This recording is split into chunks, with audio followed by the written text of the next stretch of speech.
Hello बच्चों, तो हमने सांद्रता पद में जो ताप पे निर्भर सांद्रता थी उनके बारे में हमने बात की थी। मॉलरता हमने लास्ट में बात किया था, लास्ट में उसके क्वेश्चन भी किए थे। उसके बाद जो नॉर्मलता है और फॉर्मलता है वो हमारे वैसे तो सिलेबस में नहीं दिया हुआ है, लेकिन आपको एक समीकरण ज़रूर याद रखनी है। एक नॉर्मलता समीकरण होती है, नॉर्मलता समीकरण। जैसे कि हमने मॉलरता समीकरण लिखी थी, मॉलरता समीकरण लिखा था हमने m1 v1 बराबर m2 v2, ये हमने यूज किया था। उसी प्रकार नॉर्मलता समीकरण भी बनती है n1 v1 बराबर n2 v2। तो जैसे मॉलरता में हम यूज करते हैं वैसे नॉर्मलता में भी हम ये समीकरण यूज कर सकते हैं। बस फ़र्क इतना है कि इसमें मॉलरता ली जाती है जबकि इसमें क्या ली जाती है, नॉर्मलता ली जाती है। तो ये समीकरण तो हम प्रैक्टिकल में यूज करते हैं। केमिस्ट्री का जो प्रैक्टिकल होता है उसमें एक प्रैक्टिकल है जिसका नाम है अनुमापन। तो इस अनुमापन जो प्रैक्टिकल है हमारा, इस प्रैक्टिकल में ये नॉर्मलता समीकरण भी यूज होती है और मॉलरता समीकरण भी यूज होती है। कभी कभी नॉर्मलता यूज कर लेते हैं और कभी मॉलरता यूज कर लेते हैं। तो बस आपको ये ध्यान रखना है नॉर्मलता समीकरण क्या होती है, मॉलरता की जैसी है, बस हमें मॉलरता के स्थान पे नॉर्मलता यूज करनी है। ठीक है, तो ये थोड़ा सा आपको ध्यान में रखना है। बाकी नॉर्मलता में और मॉलरता में हम संबंध भी निकालते हैं। नॉर्मलता बराबर होती है मॉलरता गुणा मॉलर द्रव्यमान बटा तुल्यांकी द्रव्यमान। इस समीकरण से हम नॉर्मलता और मॉलरता में संबंध ज्ञात कर सकते हैं। तो यहाँ पे n क्या है, नॉर्मलता है, m क्या है, मॉलरता, mw क्या है, मॉलर द्रव्यमान, और EW जो है वो है तुल्यांकी द्रव्यमान। तुल्यांकी द्रव्यमान, तुल्यांकी द्रव्यमान हमें आना चाहिए निकालना कि तुल्यांकी द्रव्यमान हम कैसे निकालते हैं। तो यहाँ पे देखो तुल्यांकी द्रव्यमान हम कैसे कैलकुलेट करेंगे, EW। ये अलग अलग पदार्थ के लिए अलग अलग तरीके से निकाला जाता है और तुल्यांकी द्रव्यमान निकालने का जो फॉर्मूला होता है EW बराबर mw अपॉन में n। n संयोजकता कारक होता है, n क्या होता है यहाँ पे, संयोजकता कारक। तो n से यदि हम मॉलर द्रव्यमान को भाग दे देंगे तो हमारे पास EW आ जाएगा। तो यहाँ पे n का मान क्या होगा, देखो सबसे पहले अम्ल के लिए n बराबर होता है H प्लस आयनों की संख्या, आयनों की संख्या। किसी भी अम्ल के अंदर अम्ल क्या होता है, जो H प्लस आयन देता है। तो किसी अम्ल में H प्लस आयन कितना दे रहा है वो, उसकी संख्या यदि हम उसके मॉलर द्रव्यमान से भाग दे देते हैं तो हमारे पास अम्ल का EW आ जाता है। जैसे H2SO4 है, इसके लिए N की संख्या क्या होगी, 2 होगी, क्योंकि यहाँ H आयनों की संख्या कितनी है, 2 है। और H2SO4 का मॉलर द्रव्यमान यदि है तो MW होता है इसका 98। तो EW कितना होगा, 98/2। N जो है मान 2 है तो भाग दे देंगे तो इसका आएगा 49।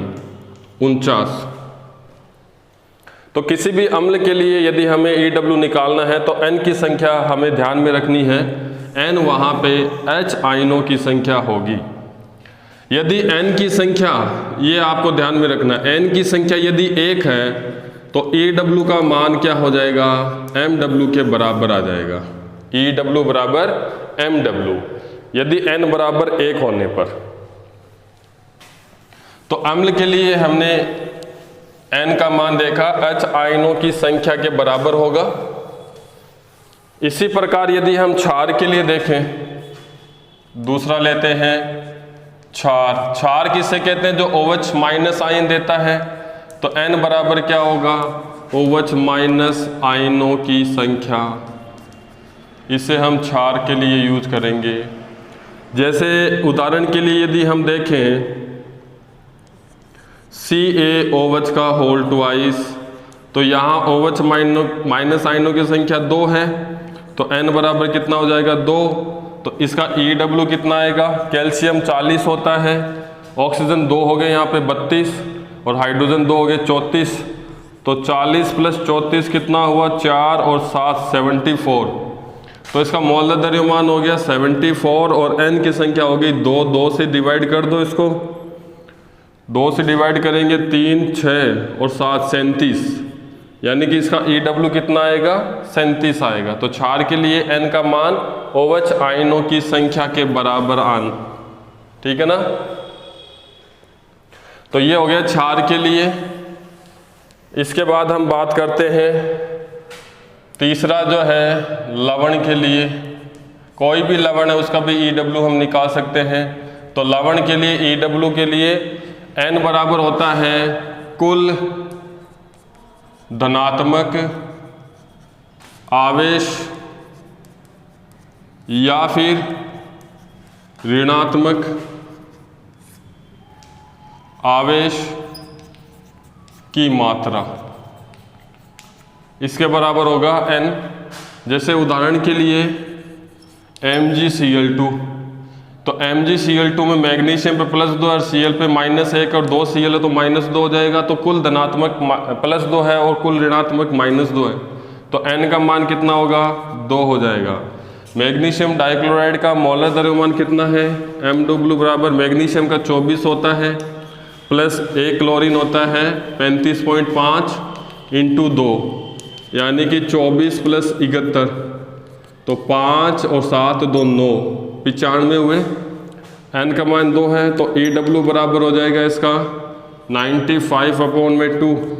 तो इसको डिवाइड कर लो 4 बार, 15 7 और 1 10, यानी कि 47.5, ये इसका EW आ जाएगा। तो लवण के लिए EW हम ऐसे निकाल सकते हैं।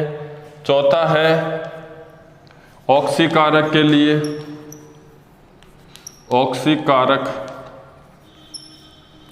ऑक्सीकारक किसे कहते हैं, वह पदार्थ जो इलेक्ट्रॉन ग्रहण करते हैं उसे ऑक्सीकारक कहते हैं। तो ऑक्सीकारक के लिए N का बराबर होगा ग्रहण किए गए इलेक्ट्रॉन की संख्या, ग्रहण किए गए इलेक्ट्रॉन की संख्या, इसे कहते हैं ऑक्सीकारक के लिए N का मान निकालना।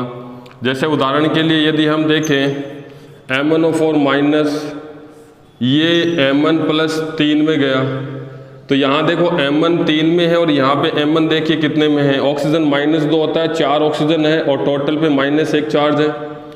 तो -8 और 1 इसमें घटा दो तो -7, तो x बराबर m का कितना आएगा, x बराबर हो गया +7। तो ये 7 से किस में गया 3 में, यानी कि इसने कितने इलेक्ट्रॉन ग्रहण किए, 4 इलेक्ट्रॉन ग्रहण किए। तो n का मान कितना आ जाएगा 4 आ जाएगा। तो 4 से विभाजित कर देंगे इसके मौल द्रव्यमान को, तो इसका EW आ जाएगा। तो ये है ऑक्सीकारक के लिए n का मान निकालना। तो याद रखना है ऑक्सीकारक पदार्थ के लिए N का मान ग्रहण किए गए इलेक्ट्रॉन की संख्या होगी। कोई भी ऑक्सीकारक कितने इलेक्ट्रॉन ग्रहण कर रहा है अभिक्रिया में, उससे उसका मौल द्रव्यमान विभाजित करेंगे तो हमारे पास ऑक्सीकारक का क्या आ जाएगा, EW आ जाएगा। 5 नंबर देखो अपचायक। अपचायक किसे कहते हैं, जो इलेक्ट्रॉन त्यागते हैं, इलेक्ट्रॉन त्यागते हैं उसे अपचायक कहते हैं। तो यहाँ N की संख्या कितनी होगी, त्यागे गए इलेक्ट्रॉन की संख्या, त्यागे गए इलेक्ट्रॉन की संख्या, उसे हम कहते हैं N। ठीक है, जैसे उदाहरण के लिए Sn + 2 है और ये Sn + 4 में गया और इसने 2 इलेक्ट्रॉन निकाल दिए, तो N का मान कितना आ गया 2। तो 2 से विभाजित कर देंगे तो अपचायक का क्या आ जाएगा हमारे पास, EW आ जाएगा। तो इस प्रकार से EW का मान निकालते हैं और मॉलरता और नॉर्मलता में ये जो संबंध है इसे हम निकाल सकते हैं। तो N बराबर M × MW बटा EW, इससे हम निकालेंगे। जैसे उदाहरण के लिए यदि हम देखें 2m H2SO4 के लिए N की मात्रा बतानी है, 2m H2SO4 है, यानी कि मोलरता दी हुई है, नॉर्मलता पूछी है। तो नॉर्मलता बराबर मोलरता कितनी है 2, MW कितना होता है 98 और EW कितना होता है 49। तो 49 से 98 2 बार गया और 2 × 2 4, यानी N का मान कितना हो गया 4 आ गया। तो इस प्रकार से हम नॉर्मलता और मोलरता में संबंध ज्ञात कर सकते हैं। तो ये 1-2 फॉर्मूला है जो हमारे काम आता है, बाकी नॉर्मलता जो है वो हमारे सिलेबस में नहीं है, इसलिए इसे हम नहीं पढ़ेंगे। लेकिन 2-4 इसके फॉर्मूले हैं जो हम केमिस्ट्री में कई जगह यूज करेंगे, आपके बुक में भी मिल जाएंगे ये सब। अगला जो चैप्टर आएगा तीसरा, उसके अंदर हम ऐसे कुछ आंकिक प्रश्न करेंगे जिसमें नॉर्मलता और मोलरता दोनों यूज होती है। तो ये कुछ सूत्र आपको ध्यान में रखने हैं। इसके बाद हम जो सेकंड कॉलम हमने बनाया था वो देखेंगे, ताप निर्भर नहीं होते वह सांद्रता टर्म, जो ताप पे निर्भर नहीं है।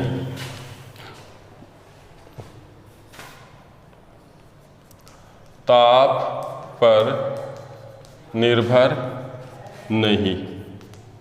इसमें सबसे पहला हमने लिया था द्रव्यमान प्रतिशत, द्रव्यमान बट्टे द्रव्यमान प्रतिशत। इसे हम दिखाते हैं %W/W से। तो द्रव्यमान प्रतिशत क्या होता है, विलेय की ग्राम में मात्रा जो विलयन के 100 ग्राम भार भाग में उपस्थित है, इसे कहते हैं द्रव्यमान प्रतिशत। यानी कि कोई भी विलेय है वो विलयन के 100 ग्राम भार भाग में होना चाहिए, तो उसकी जो ग्राम में मात्रा होगी वो क्या कहलाएगी, प्रतिशत W/W। तो प्रतिशत W/W बराबर क्या हो जाएगा, WB विलेय का भार बटे WSOL विलयन का भार, ये भी ग्राम में, इनटू क्या करना है, परसेंट है तो 100 कर देंगे। या फिर हम ये ले सकते हैं W/W बराबर WB बटे में WA प्लस WB, इनटू में क्या कर देंगे 100। WA क्या है, विलाय का द्रव्यमान है, और WB क्या है, विलेय का द्रव्यमान है। यदि हमें विलयन नहीं दिया, विलायक दिया है, तो हम क्या करेंगे, विलेय प्लस विलायक करके विलयन कर देंगे, क्योंकि विलयन में दोनों मिलते हैं तभी तो विलयन बनता है। तो विलायक में विलेय जोड़ देंगे तो हमारे पास विलयन आ जाएगा। यदि विलयन दिया हुआ तो हम सीधा ही ले लेंगे। मान लो विलयन की जगह हमें क्या दे दिया, विलायक दे दिया। जैसे उदाहरण के लिए मान लेते हैं कि 20 ग्राम ग्लूकोज को 80 ग्राम जल में घोला गया, तो विलयन कितना आएगा, WSOL बराबर WA प्लस WB। तो कितना आएगा, WA 80 ग्राम है और WB कितना है 20 ग्राम है, तो कितना आ जाएगा 100 ग्राम। तो हमें निकालना है प्रतिशत W/W। विलेय कितना दिया 20, विलयन कितना है 100 × 100, तो कितना प्रतिशत आएगा, 20% आएगा।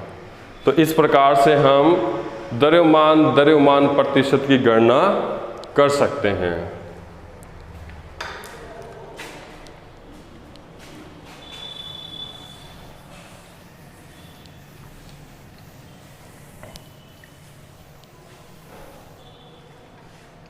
इसके बाद जो अगला पद है 2 नंबर, मोललता, इसे स्मॉल m से दिखाते हैं।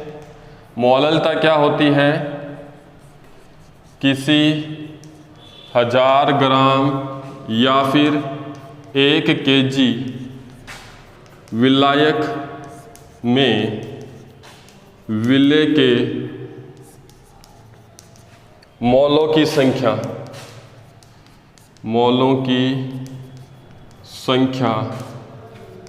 उसकी मोललता कहलाती है।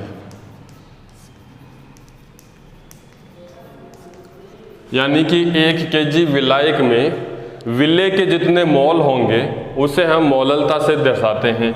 तो मोललता बराबर विलेय के मोलों की संख्या, विलेय के मोलों की संख्या n बटे विलेय है तो b ले लेंगे, बटे विलायक का भार यानी कि विलायक का द्रव्यमान, विलायक का द्रव्यमान, इसे WA ले लेंगे और किस में लेना है, kg में। तो सूत्र बनेगा इसका मोललता बराबर NB बटा WA kg में। इस सूत्र से हम मोललता ज्ञात कर सकते हैं। फिर हमें पता है NB बराबर क्या होता है, WB बटा MB, विलेय का भार बटे विलेय का मोलर द्रव्यमान। तो मोललता बराबर हो जाएगा विलेय का भार ग्राम में लेना है बटा MB मोलर द्रव्यमान बट इंटू में WA, ये भी अभी kg में रहेगा। एक फॉर्मूला ये भी ले सकते हैं, एक फॉर्मूला हम लेंगे kg को ग्राम में बदल लेंगे तो WB ग्राम में हो जाएगा, इंटू में जब ग्राम में कन्वर्ट करेंगे तो 1000 आ जाएगा मल्टीप्लाई में, और यहाँ क्या रहेगा MB इंटू में WA। अब ये किस में आ जाएगा, ग्राम में। तो इस सूत्र से भी हम मोललता जो है वो ज्ञात कर सकते हैं। तो ये है मोललता, और मोललता के जो फॉर्मूले हैं जिससे हम मोललता ज्ञात करते हैं। जैसे उदाहरण लेते हैं अपन एक,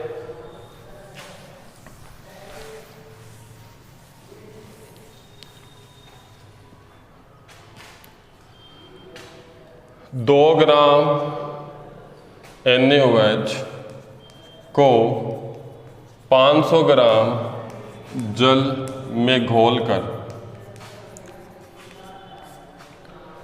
विलयन बनाया। इसकी मोललता ज्ञात करो। इसकी मोललता हमें बतानी है। 2 ग्राम NaOH है तो मोललता का फॉर्मूला आ गया M = WB इंटू 1000 बटा MB इंटू में WA ग्राम के अंदर। MB कितना मोलर द्रव्यमान है तो MB तो हो जाएगा NaOH का 40 ग्राम पर मोल, और WB कितना दिया हुआ है, भार विलेय का 2 ग्राम, WA कितना है, विलायक का भार 500 ग्राम, और मोललता ज्ञात करनी है। तो मोललता बराबर हो जाएगा WB कितना है 2 इंटू 1000 बट्टे में 40 इंटू 500। 500 से 1000 गया 2 बार, 2 से 40 गया 20, 2 से 20 गया 10, यानी कि 1/10। इसे हम लिख सकते हैं 0.1 m। ये आ जाएगा इसका आंसर। तो इस टाइप से हम मोललता ज्ञात कर सकते हैं। बहुत ही सरल सा क्वेश्चन आएगा, बस आपको मोललता का सूत्र आना चाहिए, हम बाकी जो आंसर है वो आसानी से निकाल सकते हैं। ठीक है, तो आज की क्लास हम यही ख़त्म करेंगे। अगली क्लास में हम जो मोल भिन्न है, मोल अंश है, उसके बारे में हम बात करेंगे। ठीक है।